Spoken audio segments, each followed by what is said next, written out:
তো তুমি যদি কাউকে প্রচুর ভালোবাসো তাহলে তাকে কন্ট্রোল করার চেষ্টা করো না, তাকে মুক্ত করে দাও। যত তুমি কাউকে মুক্ত করে রাখবে তত সে তোমার পেছনে দৌড়াবে, তত সে তোমাকে ভ্যালু দেবে। তুমি হয়তো তার ভালো চাইছো, তুমি তার ভালোর জন্যই তাকে কোনো কিছু বোঝাচ্ছ, কিন্তু যখন তুমি তাকে বারবার বোঝাবে, বারবার কন্ট্রোল করবে যে তুমি কেন এটা করলে, এটা তো তোমার জন্য ক্ষতিকারক। মনে করো তোমার পার্টনারের শরীর খারাপ, তো সে ওষুধ খাচ্ছে না, সেজন্য তুমি তাকে বারবার বকছো। একবার দুবার তিনবার ঠিক আছে, তার শরীর সে বুঝে নেবে, তোমাকে অত দায়িত্ব নিতে হবে না, তুমি এখানে ঠিকই নিয়ে বসে নি। শুনতে খারাপ লাগবে, কিন্তু সম্পর্ককে বাঁচানোর জন্য এটাই করতে হবে। জোর করতে গেলেই সে ফ্রাস্ট্রেটেড হবে, তোমার কাছ থেকে দূরে পালাবে, আর তুমিও কষ্ট পাবে।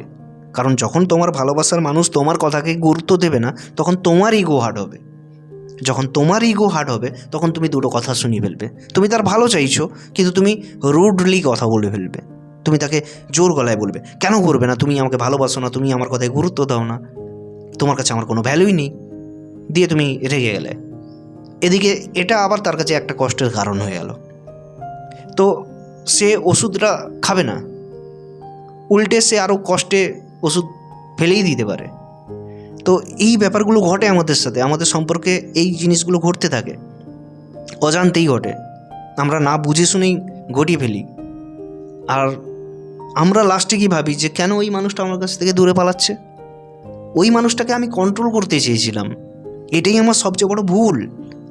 ওই মানুষটা স্বাধীনতা চায়, আমি স্বাধীনতা চাই। সম্পর্কে স্বাধীনতা খুব ইম্পর্টেন্ট। সম্পর্ক মানে এটা নয় যে আমি কাউকে জোর করে আটকে রাখার চেষ্টা করব, জোর করে বোঝানোর চেষ্টা করব। হতে পারে আমি তার ভালো চাইছি, তার মানে এটা নয় যে আমি তাকে জোর করতে পারি। নো, এটা কখনোই করা উচিত নয়। যখনই তুমি এটা করবে তখন সে তোমার কাছ থেকে দূরে পালাবে। তাই আমার তরফ থেকে আমি একটাই পরামর্শ দেবো, কখনো কোনো মানুষকে কন্ট্রোল করতে যেও না। যখনই কন্ট্রোল করতে যাবে তখন সে ফ্রাস্ট্রেটেড হবে, আর তুমিও কষ্ট পেতে পারো। Thank you. যদি ভিডিওটা হেল্পফুল লাগে তাহলে সাবস্ক্রাইব, লাইক, শেয়ার, কমেন্ট করে দিও। আমি জানি না তোমার ভালো লাগলো কি ভালো লাগলো না, তবে আমি তোমার ভালোর জন্যই বললাম।